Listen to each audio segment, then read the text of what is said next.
En nuestro quinto Congreso Internacional en Tributación que organiza la Asociación Tributaria de la República Dominicana. El material que vamos a ver en este panel es precisamente la reforma integral, la reforma que necesitamos en todos los aspectos que están contemplados en la Estrategia Nacional de Desarrollo. Nos falta uno que es el pacto eléctrico, pero el tema nuestro no es electricidad, el tema de nosotros es impuesto. Y uno bastante parecido, que es lo que vemos como la parafiscalidad, lo que son los temas laborales y de seguridad social. Entonces, en este panel vamos a tener como primer tema el financiamiento del pacto fiscal, que está planteado en la Estrategia Nacional de Desarrollo, con la doctora Magdalena Lizardo, del Ministerio de Economía, Planificación y Desarrollo. La reforma fiscal integral con el licenciado Milcíades Rodríguez, de la firma de R&R, y la reforma laboral, algunas consideraciones que nos será planteado por el doctor Norman de Castro.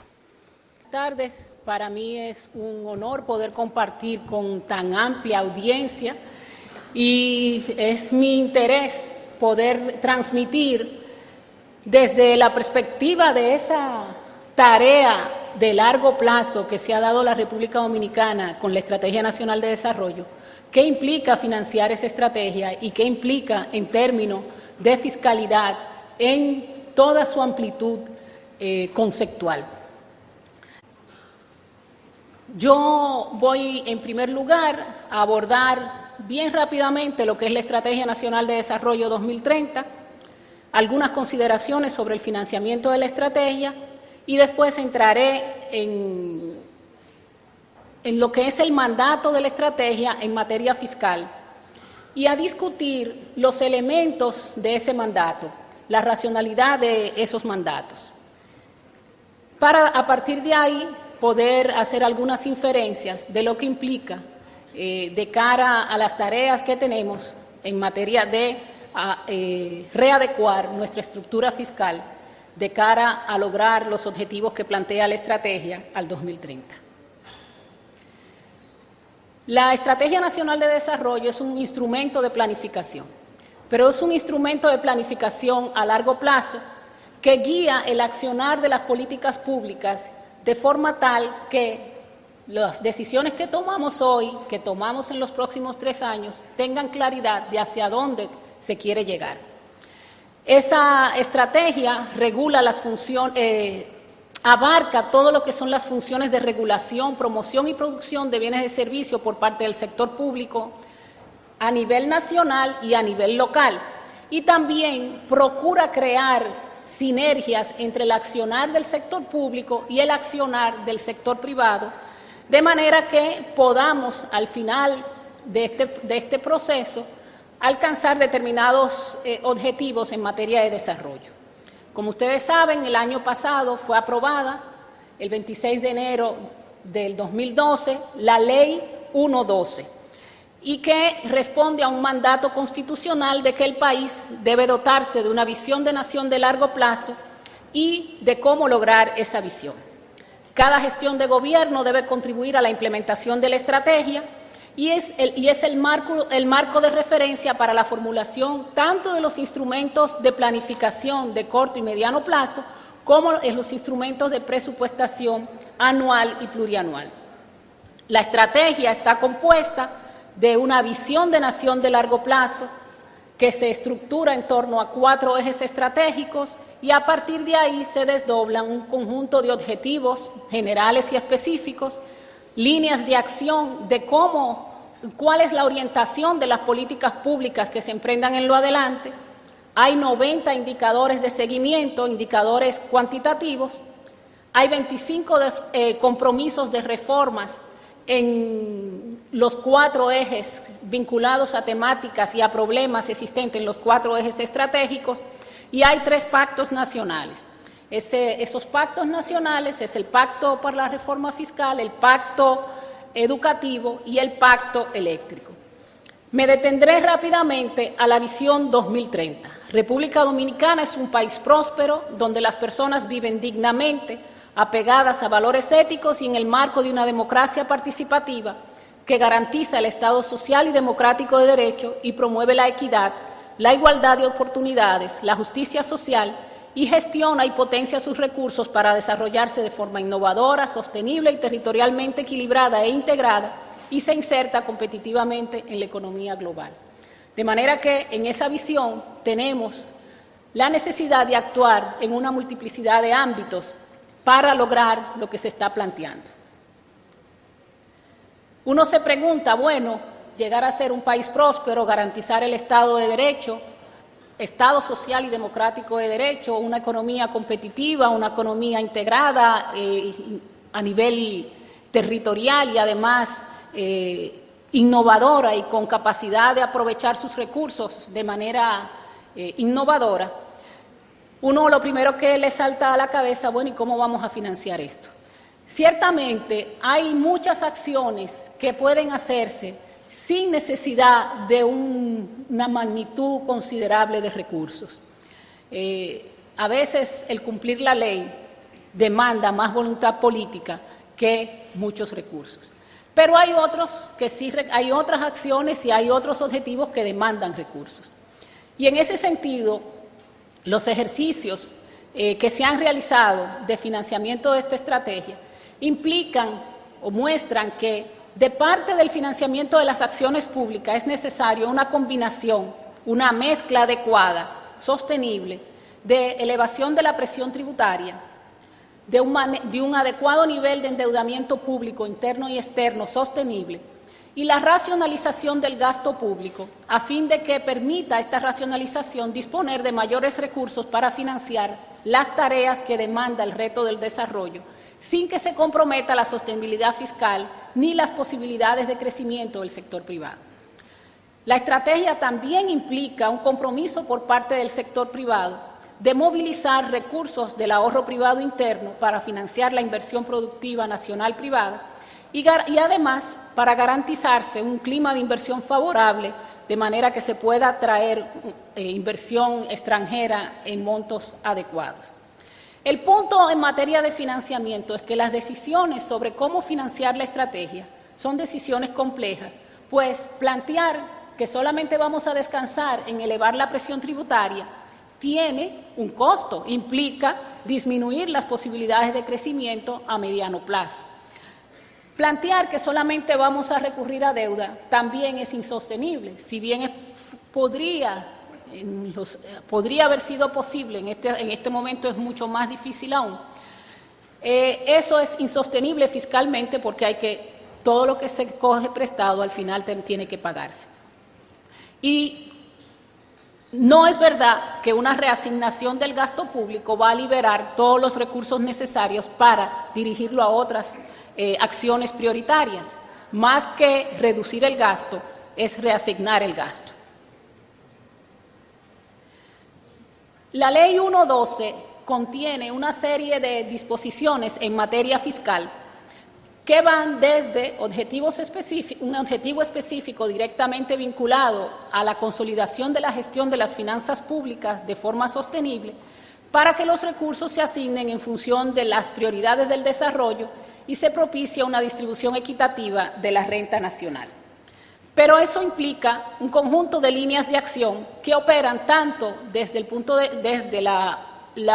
inciden tanto en lo que es el sistema tributario, como acciones vinculadas a elevar la calidad del gasto público, a fortalecer el Sistema Nacional de Planificación e Inversión Pública y a profundizar y consolidar la reforma de la gestión presupuestaria y financiera del Estado.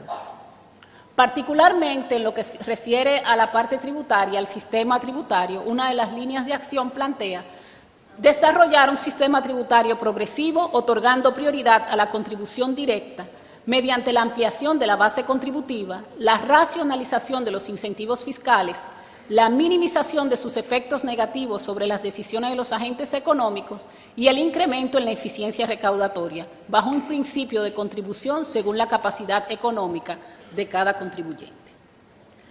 En la estrategia también se plantean metas de presión tributaria a lo largo de los años de aquí al 2030. Para el 2015 se plantea la meta de llegar a un 16%, 2020 un 19% del PIB como presión tributaria, 2025 21.5% y 2030 24%. Dentro de los compromisos de reforma están algunos compromisos vinculados con la gestión de las finanzas públicas municipales, otros vinculados a la modificación del régimen de incentivo y de fomento a actividades productivas, así como las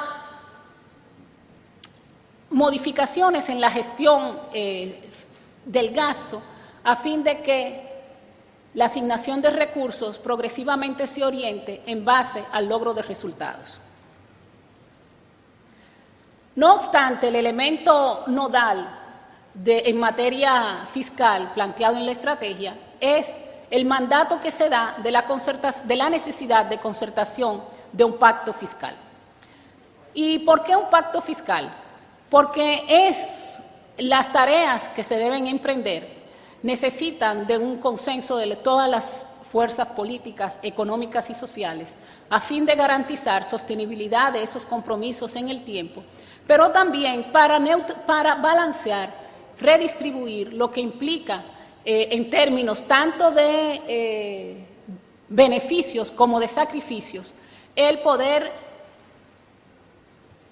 readecuar la estructura tributaria, la estructura de gasto en el país, de manera que aseguremos sostenibilidad, pero también logremos financiar las necesidades de desarrollo. Particularmente se plantea en el artículo 36, se define la reforma fiscal o los propósitos de la reforma fiscal como consignando la necesidad de que las fuerzas políticas, económicas y sociales arriben a un pacto fiscal orientado a financiar el desarrollo sostenible y garantizar la sostenibilidad fiscal a largo plazo, mediante el apoyo sostenido a un proceso de reestructuración fiscal integral y en el marco de una ley de responsabilidad fiscal que establezca normas y penalidades para garantizar su cumplimiento. En el párrafo de este artículo se dan mayores precisiones sobre las características de este pacto, qué debe de abordar este pacto. El pacto fiscal implicará que en un plazo no mayor de 3 años se habrá iniciado un proceso orientado a reducir la evasión fiscal, elevar la calidad, eficiencia y transparencia del gasto público, elevar la eficiencia, transparencia y equidad de la estructura tributaria, consolidar en el Código Tributario los regímenes de incentivos, racionalizar los esquemas tarifarios en la provisión de servicios públicos, elevar la presión tributaria para viabilizar el logro de los objetivos de desarrollo sostenible formulados en la estrategia, cumplir con los compromisos asumidos en los acuerdos comerciales que tienen implicaciones fiscales, léase los compromisos en marco de OMC, del RDCAFTA y del EPA, así como elevar el ahorro corriente e implementar políticas fiscales contracíclicas. Veamos ahora el espacio que hay para poder avanzar en cada uno de estos mandatos. Si nosotros observamos en lo que pasa en República Dominicana en relación a la evasión fiscal, las comparaciones con otros países, tanto países de la OCDE como países de América Latina, muestran de que es posible y es necesario mejorar la productividad de los impuestos. Estos son las tasas anteriores a la reforma del 2012, a la ley tributaria de finales del 2012. Sin embargo, ustedes observan que República Dominicana, con tasas de impuestos sobre la renta a las empresas en torno a 25, hacia abajo, en el aquí, su capacidad recaudatoria como proporción del PIB fue mucho menor que otros países con tasas similares. Lo mismo se observa en el caso a la capacidad recaudatoria del ITEVIS, con una tasa, en este caso, todavía cercana a 16, ¿por dónde anda? Ok. Por aquí, la capacidad recaudatoria es mucho menor que en otros países que están con tasas más o menos similares en ese momento. República Dominicana tiene tasas impositivas iguales o superiores a la media de América Latina, sin embargo, sus recaudaciones son sustancialmente menores. En términos de productividad del ITEVIS, como ven, de nuevo, si hacemos una recta de regresión de en torno a todos estos países, nosotros estamos países con esta tasa deberían de estar en torno a este punto. Nosotros estamos bastante abajo. En la República Dominicana hay lo que se denomina una moral fiscal muy baja. Si nosotros comparamos la respuesta de los dominicanos con relación a si se justifica evadir impuestos, en América Latina alrededor del 45% decía que no se justificaba. En República Dominicana menos del 30% decía que no se justificaba. Y justificaban la evasión de impuestos por encima de un 20%, y en América Latina menos, alrededor de un 13% de personas justificaban esa evasión de impuestos. Entonces, el problema de la moral fiscal baja es importante porque cuando abordamos un pacto fiscal tenemos también que abordar el tema de la legitimidad de los compromisos, de la credibilidad de esos compromisos. También vinculado a reducción de la evasión fiscal, nosotros tenemos y deficiencia administrativa. Si bien debemos reconocer que ha habido avance importante en materia de administración tributaria, aún hay espacio para reducir los costos por recaudación. Particularmente nosotros, el promedio de América Latina está en torno, creo que aquí en la...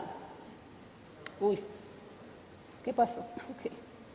Está aquí, ese es el promedio de América Latina, y República Dominicana, la relación costo-ingresos tributarios está aquí. Otro de los propósitos del pacto fiscal es elevar la eficiencia, transparencia y equidad de la estructura tributaria. No obstante, y esto es muy importante, que ustedes, que no vienen muchos de ustedes del área de economía, podamos vincular la capacidad de incidir en la equidad de la estructura tributaria y recaudación de mayores ingresos de forma directa a lo que es la estructura del empleo en el país. El avance en materia de equidad está limitado por la fuerte presencia de trabajo informal y los bajos niveles de salario que limitan la posibilidad de ampliar la base imponible para el impuesto sobre la renta a las personas físicas. En el caso de impuestos sobre la renta a empresas, también está condicionado por los impuestos circundantes en otras economías con las cuales nosotros competimos. Como ustedes pueden ver, en el país, la presencia, ustedes es conocido por todos, la presencia de impuestos indirectos, impuestos al consumo, es mucho mayor que en América Latina. Es este espacio versus este. Esto es América Latina, algunos países de América Latina, y eso es República Dominicana. La presencia de impuesto selectivo al consumo es bastante amplia. ¿Qué significa esto que el trabajo informal es relevante? La dificultad de poder ampliar esa base, la dificultad de la administración tributaria a poder captar nuevos contribuyentes. Si nosotros comparamos los trabajadores por cuenta propia, fíjense dónde nosotros nos ubicamos, prácticamente en igual posición que Venezuela, y en este conjunto de países seríamos el segundo. La contraparte de eso, aunque no está en el gráfico, es que la proporción de trabajadores asalariados, que relativamente es fácil poder hacer los contribuyentes impositivos, es también reducida en el país. Pero además, el ingreso laboral de ese trabajador por cuenta propia es comparativamente bajo. Dentro de los trabajadores por cuenta propia, que representan, como vimos, casi el 38% de los trabajadores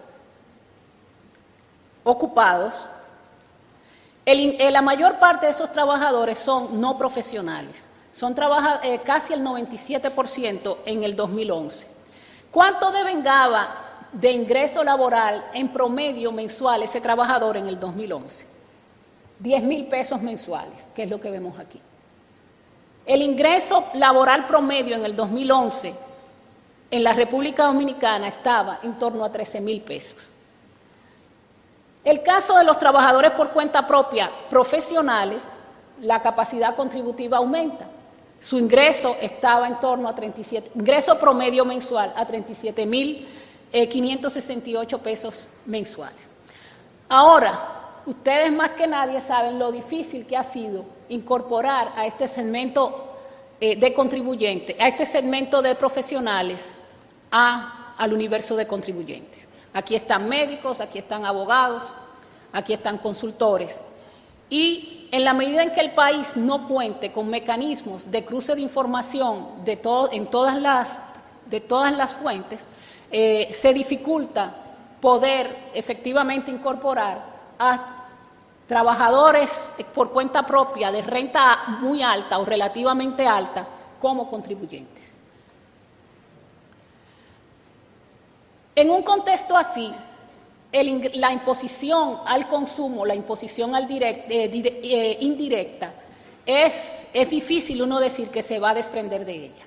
Uno no puede cambiar la estructura de empleo de la noche a la mañana. Eso es un proceso gradual de poder incorporar a mayor cantidad de trabajadores de forma formal o a trabajadores asalariados. De manera tal que el gasto público tiene un rol importante a jugar en materia redistributiva. Y esto así porque ustedes, muchos tal vez ya saben, que una estructura impositiva sustentada en impuestos al consumo tiende a tener una alta carga de regresividad y al menos que esa regresividad sea contrarrestada a través del gasto, en términos netos el impacto sería regresivo. Nosotros en simulaciones, cuando las discusiones de la reforma fiscal el año pasado, se hicieron ejercicios donde, con las modificaciones planteadas de ITEVIS, de impuestos sobre la renta, persona física, impuesto selectivo al consumo, se observaba un aumento de pobreza y un aumento aunque sí una mejora en los índices de desigualdad, sobre todo por el impuesto sobre la renta a personas físicas y en el caso de los intereses, pero si ese dinero se cogía para fortalecer el seguro familiar de salud y el programa Solidaridad, entonces los impactos sobre pobreza se revertían al igual que sobre desigualdad. Y esto no es nuevo, es algo también que se da tanto en países desarrollados como en otros países de América Latina. La estructura impositiva, antes de tomar en consideración las transferencias monetarias a los hogares, es por lo general muy regresiva y solo en la medida en que estas transferencias permiten neutralizar esos impactos regresivos de la estructura productiva. En el caso de los países de la OCDE, el Gini, que es una medida de concentración del ingreso, baja considerablemente. Este es el Gini antes de transferencia de la estructura productiva, la desigualdad antes de impuestos y transferencia, y la desigualdad después que se han tomado en cuenta los ingresos y transferencias a los hogares. En un estudio reciente del Banco Interamericano de Desarrollo, comparando la capacidad y el potencial recaudatorio de impuestos como el ITEVIS o el impuesto al valor agregado, en el caso de la República Dominicana se mostraba que la principal fuente para la mejora en la recaudación del ITEVIS está asociado a lo que se llama ineficiencia X, que es la reducción de pérdidas o de pérdida de eficiencia asociada a comportamientos fraudulentos y de eficiencia en la gestión. Según este estudio, el fraude fiscal y la incidencia en la gestión, debido a esto se pierde un 48% de la recaudación potencial de este impuesto y debido a la presencia de gastos tributarios se pierde un 23% de la recaudación potencial. De manera que lo que efectivamente se estaría recaudando en el momento en que se hace la estimación es alrededor de un 30% de su potencial debido a elementos de elusión y de evasión. Otro de los propósitos del pacto fiscal es consolidar en el Código Tributario los regímenes de incentivo. Desde el 2007 para acá han proliferado una significativa cantidad de leyes que exoneran a sectores productivos del pago de impuestos. y concentrar en el Código Tributario y además que su administración pase directamente al Ministerio de Hacienda y no a determinadas instancias sectoriales, permitiría mejorar la administración de estas exenciones, pero también racionalizarla porque permite comparar cuánto yo estoy exonerando, por ejemplo, para generar un empleo, o cuánto estoy exonerando de impuestos para generar un dólar de exportación. Y permite tener una mejor balanza de sacrificio versus beneficio. El pacto fiscal también tiene que abordar elevar la calidad, eficiencia y transparencia del gasto público. El Banco Mundial desarrolla lo que es el informe de Public Expenditure Financial Accountability, que, bueno, que traducción, informe de la rendición de cuenta financiera del gasto público. Y en el caso dominicano, ese informe se viene haciendo desde el 2007. Y si bien nosotros, el informe del 2007 al 2010 mejoró en términos promedio, y en 2012 estamos mejor que en el 2007, pero peor que en el 2010, en estos informes se señala que el país tiene mucho todavía que hacer en materia de poder fortalecer el papel supervisor de las finanzas públicas, mejorar el monitoreo del riesgo fiscal consolidado y la situación financiera de las empresas públicas, los municipios y el resto del sector público, así como en el análisis y diseño de las políticas tributarias, presupuestarias y de financiamiento. Un punto que en materia de gasto es fundamental abordar en el marco del pacto fiscal es el relativo a la alta rigidez en el gasto público. 67% del gasto público está asignado por leyes específicas y hoy mismo sale de parte del Congreso que esas leyes son imposibles en la práctica de aplicar. Pero también el pacto tiene que abarcar lo que es cómo hacer para que al momento de cumplir con los compromisos asumidos en los acuerdos comerciales que tienen implicaciones fiscales como la desgravación arancelaria asociada al DERE-CAFTA o al EPA con la Unión Europea, no implique una merma tributaria, una merma de ingresos importante. El año pasado, alrededor de 500 millones de dólares dejaron de ingresar debido a la aplicación de estos procesos de desgravación arancelaria. Un punto que hablamos muy poco de ello, pero que es fundamental para unas finanzas públicas sostenibles, es la racionalización de los esquemas tarifarios en la provisión de servicios públicos. Si nosotros consideramos lo que el gobierno transfiere para cubrir gasto corriente de instituciones que tienen capacidad de generar ingresos porque son instituciones prestadoras de servicio, en el 2012 solo la transferencia a acueductos y a INAPA, al Impostón, a Bagrícola, a la ONSA, al IDSS y al Instituto Dominicano de Recursos Hidráulicos ascendieron a 10.051 millones de pesos. Y ustedes se preguntarán, bueno, pero ¿por qué? En muchas de estas instituciones, en la práctica, son empresas. Y una empresa pública, por lo menos, debería de cubrir sus gastos operativos, aunque uno podría pensar que gastos de capital tal vez requerirían de un aporte del presupuesto público. Sin embargo, en República Dominicana, el problema de las tarifas de servicios públicos no solamente es en el caso de la factura eléctrica, que es conocido por todos y lo que significa ese subsidio, en media en torno a 1.000 millones de dólares en los últimos años, sino que también pasa, por ejemplo, en el sector agua.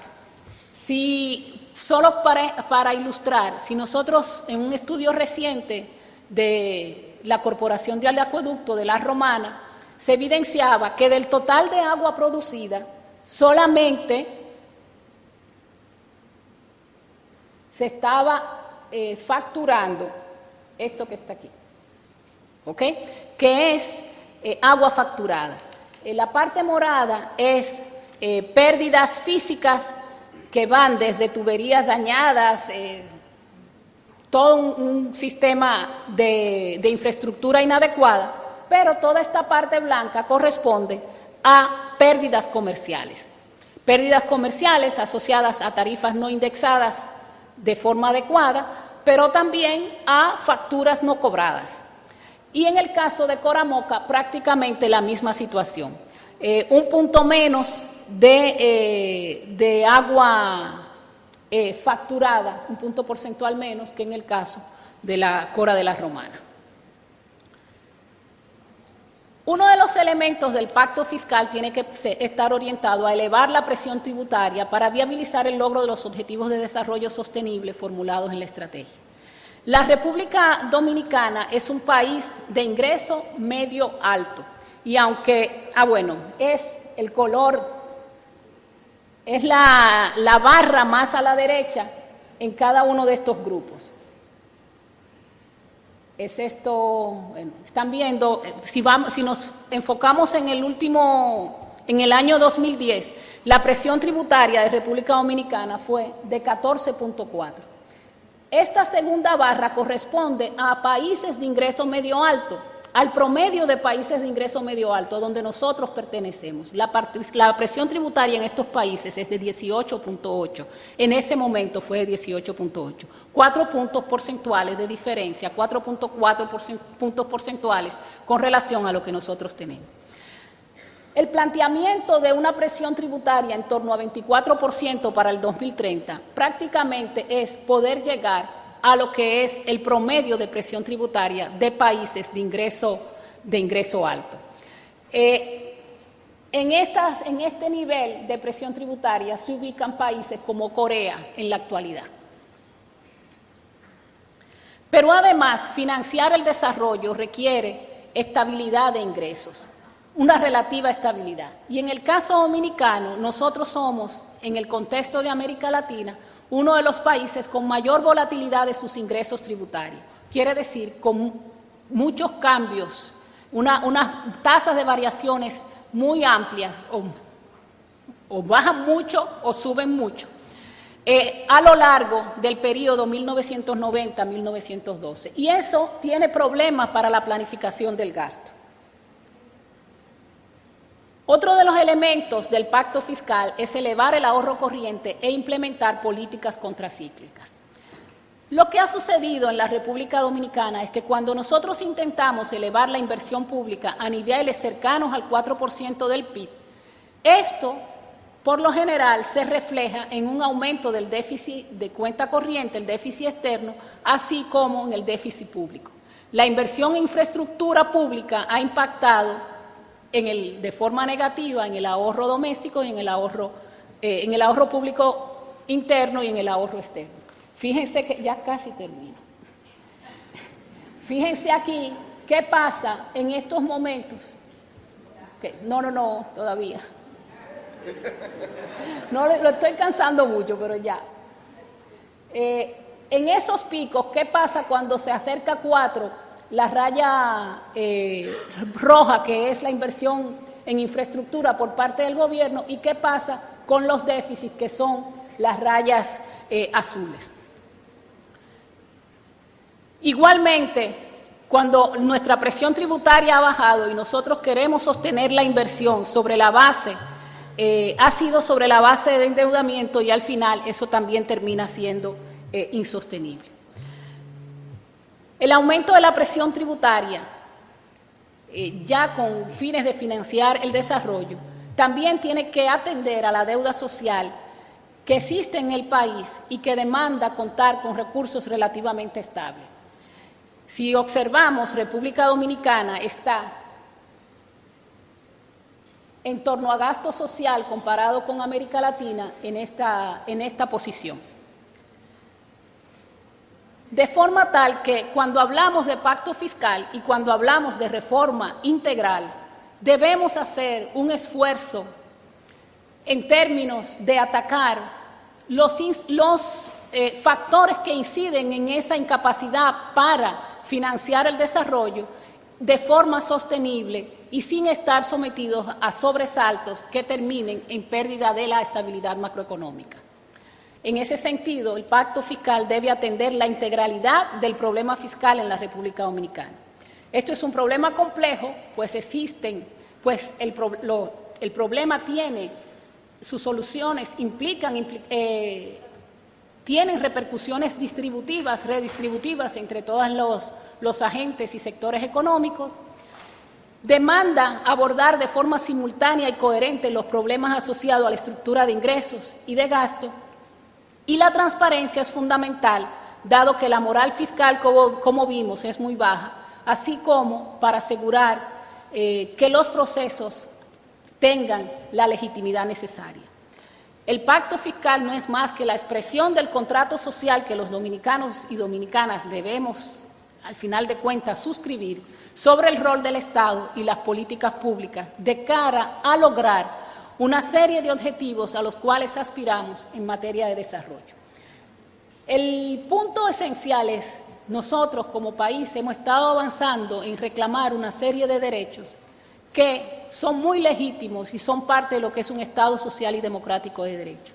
La contraparte de eso es que esos derechos tienen que ser financiados y deben ser financiados de la forma más equitativa posible y de la forma más eficaz y eficiente posible. Gracias.